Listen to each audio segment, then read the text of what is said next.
بے شک تمام تعریفیں اللہ کے لیے ہیں. ہم اس کی حمد بجا لاتے ہیں، اسی سے مدد مانگتے ہیں اور اسی سے بخشش طلب کرتے ہیں. ہم اپنے نفس کی برائی اور اپنے برے اعمال سے اللہ تعالیٰ کی پناہ چاہتے ہیں. جس شخص کو اللہ تعالیٰ ہدایت دے دے اسے کوئی گمراہ کرنے والا نہیں، اور جسے گمراہ کر دے اسے کوئی ہدایت دینے والا نہیں. اور میں گواہی دیتا ہوں کہ اللہ تعالیٰ کے سوا کوئی سچا معبود نہیں، وہ تنہا ہے، اس کا کوئی شریک نہیں. اور میں گواہی دیتا ہوں کہ ہمارے نبی محمد صلی اللہ علیہ وسلم اس کے بندے اور رسول ہیں. بہت زیادہ درود و سلام نازل ہو آپ صلی اللہ علیہ وسلم پر، آپ کی آل اور صحابہ کرام پر.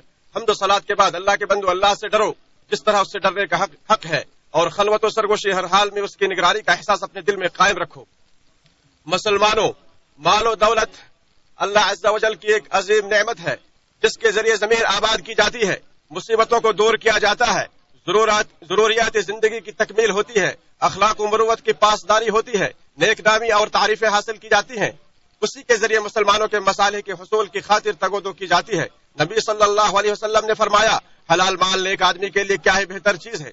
اس حدیث کو امام بخاری نے الادب المفرد میں روایت کیا ہے.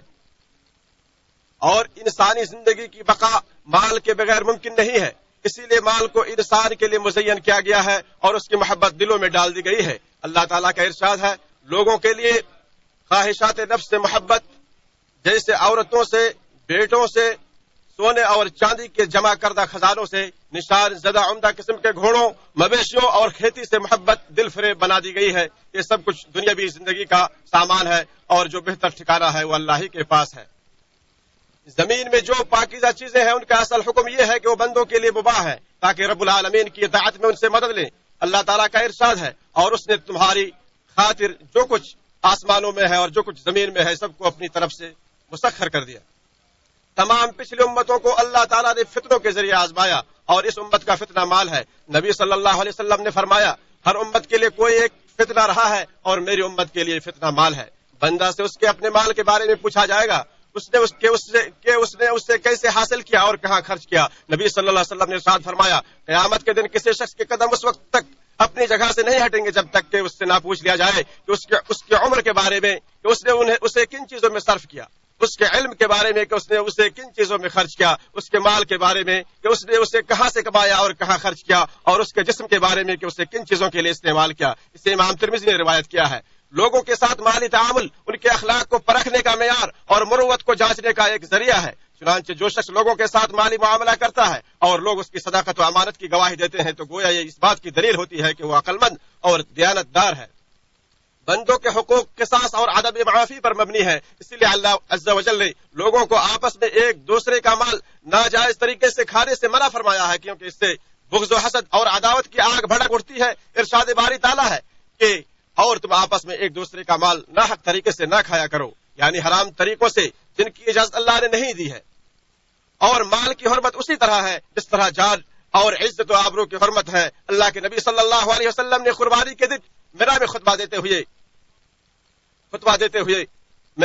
دیتے ہوئے فرمایا، اللہ تعالیٰ نے تم پر تمہارے آپس کے خون، اموال اور عزت و ناموس کو اسی طرح حرام کر دیا ہے جیسے تمہارے اس دن کی حرمت تمہارے اس شہر اور اس مہینہ میں مسلم ہے. لوگوں کے آپسی مالی معاملات ان بنیادی مباحات میں سے ہیں جن سے لوگ اپنی زندگی میں کبھی بے نیاز نہیں ہو سکتے، اور ان سے کامل استفادہ راست بازی اور امانت داری کے بغیر ممکن نہیں. اور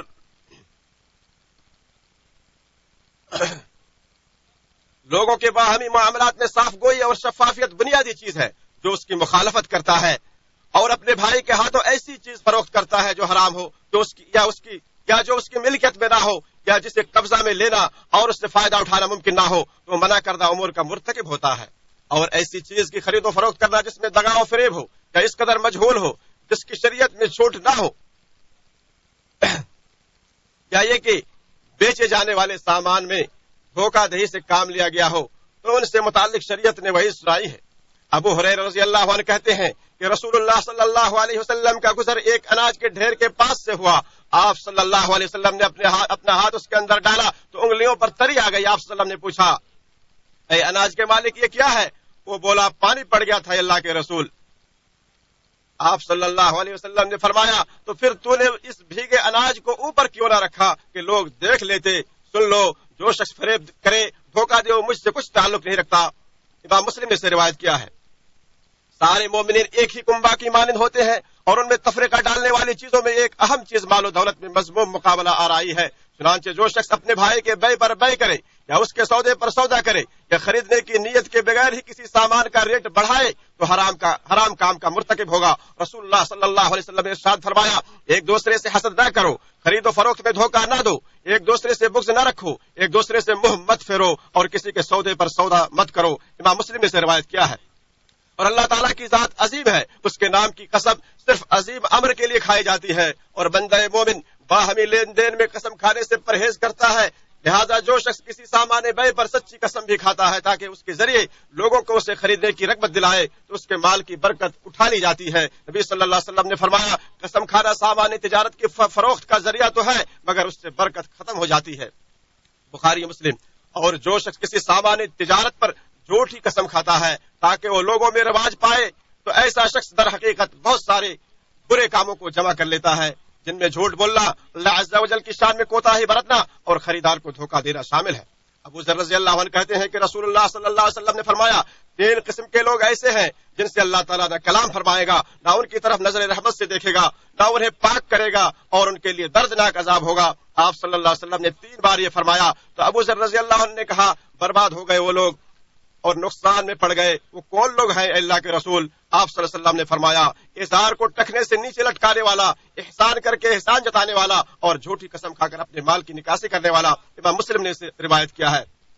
معاہدوں کو پورا کرنا، عہد و پیمان کی حفاظت کرنا اور لوگوں کی شرطوں کا خیال رکھنا دین اسلام کے ان محاسن میں سے ہے جن کا اللہ تعالیٰ نے حکم دیا ہے۔ اللہ نے ارشاد فرمایا، اے ایمان والو اپنے عہد پورے کرو، اور نبی صلی اللہ علیہ وسلم نے فرمایا، مسلمان اپنی شرطوں کے پابند ہیں سوائے ایسی شرط کے جو کسی حلال کو حرام کر دے یا کسی حرام کو حلال۔ امام ترمذی نے اسے روایت کیا ہے، خریدار اس چیز کا مکمل حقدار ہے جس کی اس نے قیمت چکائی، اور ناپ تول میں کمی کرنے والا جس قدر خریدار کی حق تلفی کرتا ہے اسی کے بقدر اللہ تعالیٰ نے اس کے مال کو نقصان پہنچانے اور برباد کرنے کا وعدہ کیا ہے۔ اللہ نے ارشاد فرمایا، کم تولنے والوں کے لیے تباہی ہے، یہ وہ لوگ ہیں جو لوگوں سے معاف کر لیں تو پورا کریں، اور جب ان کو معاف کر یا تول کر دیں تو گھٹا کر دیں۔ اور جو سود خور ہوتا ہے وہ اپنے حق سے زیادہ لیتا ہے، اور چونکہ وہ کمزوروں کو اپنی طاقت دکھاتا ہے اسی لیے طاقت و قوت والے پروردگار نے اس سے اعلان جنگ کیا ہے۔ ارشاد باری تعالیٰ ہے، اے ایمان والو اللہ سے ڈرو اور جو کچھ باقی سود رہ گیا ہے اسے چھوڑ دو، اور جو کچھ باقی سود رہ گیا ہے اسے چھوڑ دو اگر تم ایمان والے ہو۔ اگر تم نے نہ چھوڑا تو اللہ اور اس کے رسول کی طرف سے تمہارے خلاف اعلان جنگ ہے، اور اس کے علاوہ ایسے شخص کے لیے لعنت کی بھی وعید ہے۔ نبی صلی اللہ علیہ وسلم نے ارشاد فرمایا، رسول اللہ صلی اللہ علیہ وسلم نے سود کھانے والے پر اور سود کھلانے والے پر اور سود لکھنے والے پر اور سود کے گواہوں پر لعنت کی ہے، اور فرمایا کہ وہ سب کے سب برابر ہے۔ امام مسلم نے اسے روایت کیا ہے۔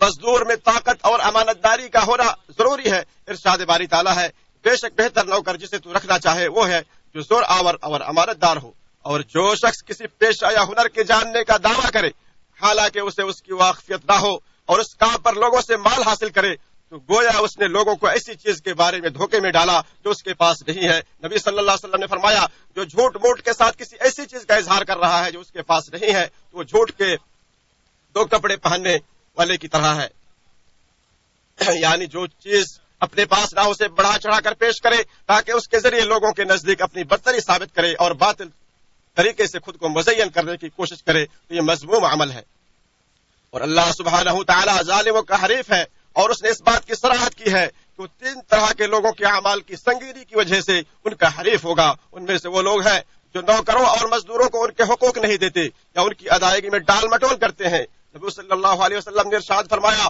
اللہ تعالیٰ کا ارشاد ہے کہ 3 طرح کے لوگ ایسے ہوں گے جن کا قیامت کے دن میں مدعی بنوں گا۔ ایک وہ شخص جس نے میرے نام پر عہد کیا اور توڑ دیا، اور دوسرا وہ شخص جس نے کسی آزاد انسان کو بیچ کر اس کی قیمت کھائی، اور تیسرا وہ شخص جس نے کسی کوئی مزدور اجرت پر رکھا، اس سے پوری طرح کام لیا لیکن اس کی مزدوری نہیں دی۔ امام بخاری سے روایت کیا ہے، جو شخص کسی کو قرض دے کر اس کے ساتھ حسن سلوک کرتا ہے تو اس کا شکر ادا کرنا چاہیے، اور قرض دار جو قرض کی ادائیگی کی طاقت رکھنے کے باوجود اسے ادا نہیں کرتا یا اس میں ٹال مٹول کرتا ہے تو وہ ظالم اور احسان فراموش ہے۔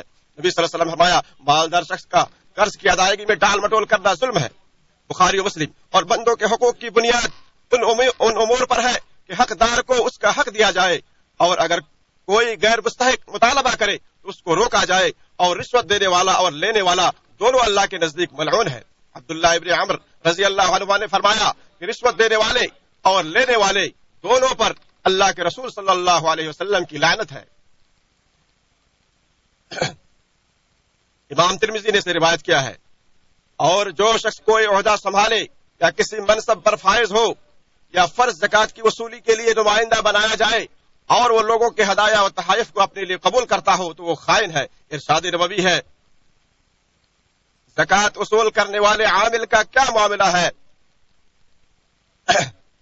ہم اسے زکوٰۃ وصولی کے لیے بھیجیں اور اسے لے کر آئے اور پھر یہ کہیں کہ یہ مال آپ کے لیے ہے، یہ مال آپ کے لیے ہے اور یہ مال مجھے ہدیہ دیا گیا ہے، کیوں نہیں وہ اپنی ماں یا باپ کے گھر بیٹھا رہا پھر دیکھتا کہ اسے ہدیہ ملتا کہ نہیں؟ قسم ہے اس ذات کی جس کے ہاتھ میں محمد کی جان ہے کہ تم میں جو شخص بھی اس میں خیانت کرے گا وہ اسے قیامت کے دن اپنی گرفت پر اٹھائے ہوئے آئے گا۔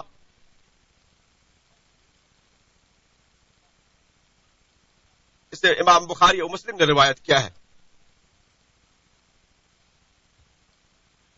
اور امانت اتنی اہم شے ہے کہ نبی کریم صلی اللہ علیہ وسلم نے اپنی بعثت کے ابتدائی دور میں ہی اس کی ادائیگی کا حکم دیا تھا۔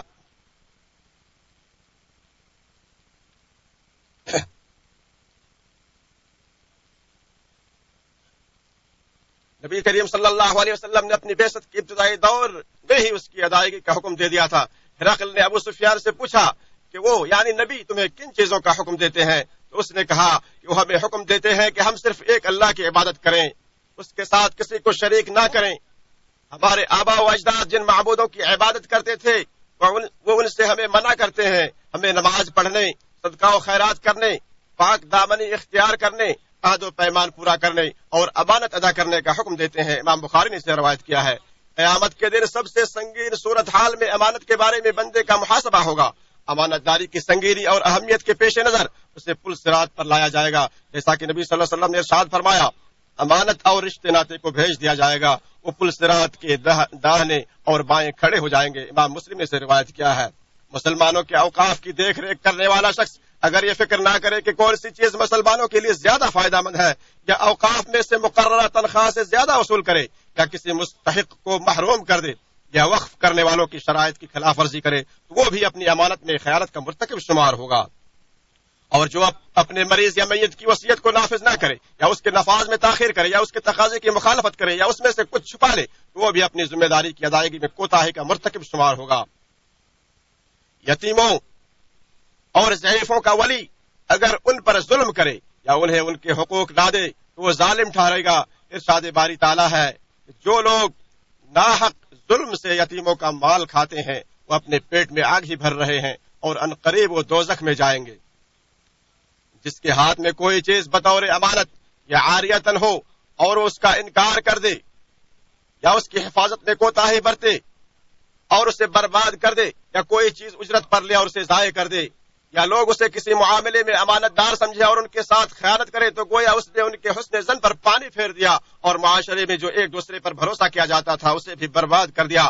اور کسی کا سامان لے کر انکار کرنے والا تو چور کی مانند ہے۔ عائشہ رضی اللہ تعالی عنہا نے فرمایا کہ ایک مخزومی عورت جو عاریتاً سامان لیتی تھی اور پھر انکار کر دیتی تھی آپ صلی اللہ علیہ وسلم نے اس کا ہاتھ کاٹنے کا حکم دیا۔ امام مسلم سے روایت کیا ہے جس نے کسی وارث کو وراثت سے محروم کر دیا یا اس کے حصے سے کم کر دیا یا چھپا دیا تو اس نے حرام مال کھایا۔ نبی صلی اللہ علیہ وسلم نے فرمایا اللہ کی جانب سے متعین میراث کے حصوں کو حصے داروں تک پہنچا دو۔ بخاری و مسلم۔ جو کسی کمزور پر اپنی طاقت و قوت کے بل بوتے پر زیادتی کرے اور اس کی رضامندی کے بغیر اس کا مال ہڑپ لے تو اسے چاہیے کہ اللہ تعالیٰ کی طاقت و قوت کو یاد کرے۔ فرمان نبوی ہے کسی شخص کا مال اس کی خوش دلی اور رضامندی کے بغیر حلال نہیں۔ امام احمد نے اسے روایت کیا ہے جس نے کسی زمین کو غصب کیا یا اپنے حصے کو بڑھانے کے لیے اس کے نشانات کو تبدیل کیا تو اسے اسی ظلم کی طرح بدلہ دیا جائے گا۔ نبی صلی اللہ علیہ وسلم نے فرمایا اگر کسی شخص نے بھی دوسرے کی ایک بالش بھر زمین ظلم سے لے لی تو قیامت کے دن اس کی گردن میں 7 زمینوں کا توق ڈالا جائے گا۔ بخاری مسلم۔ جس شخص نے قسم کھا کر کسی مسلمان کا حق چھینا تو اس سے متعلق فرمان نبوی ہے کہ اللہ تعالیٰ نے اس کے لیے آگ واجب کر دی اور اس پر جنت حرام ٹھہرائی۔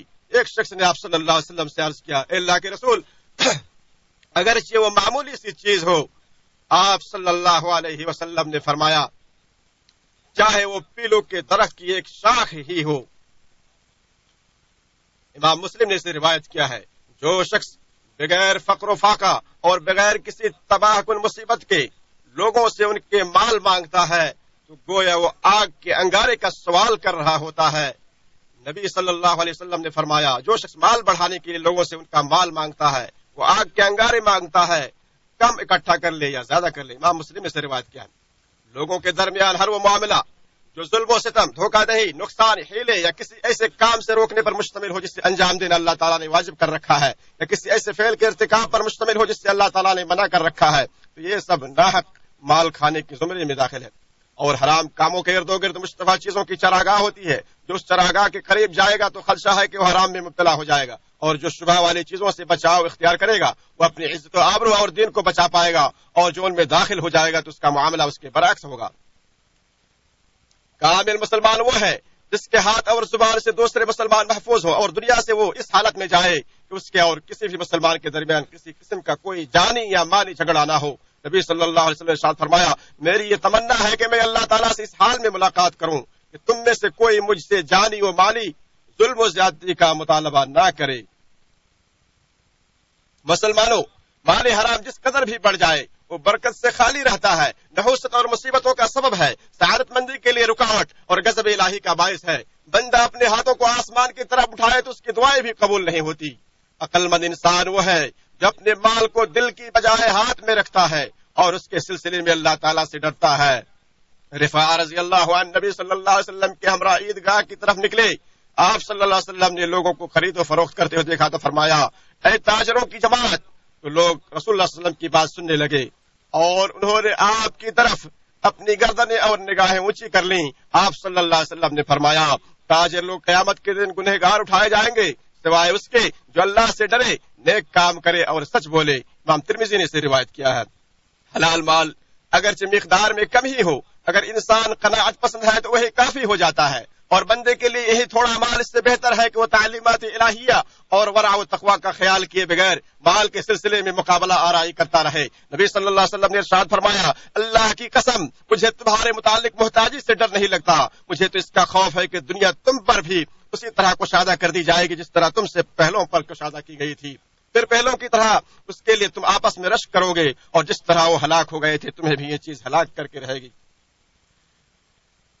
ارشاد باری تعالیٰ ہے، اے لوگو جو ایمان لائے ہو اپنے مال آپس میں باطل طریقے سے نہ کھاؤ مگر یہ کہ تمہاری آپس کی رضامندی سے تجارت کی کوئی صورت ہو۔ اللہ تعالیٰ میرے اور آپ کے لیے قرآن عظیم کو بابرکت بنائے اور اس کی آیتوں اور حکیمانہ نصیحتوں کو ہمارے اور آپ کے لیے مفید بنائے۔ میں اپنی بات کو یہیں سے ختم کرتے ہوئے اپنے لیے اور آپ سب کے لیے اللہ تعالیٰ سے مغفرت طلب کرتا ہوں۔ آپ بھی اس سے مغفرت طلب کریں، یقیناً وہ بخشنے والا اور رحم کرنے والا ہے۔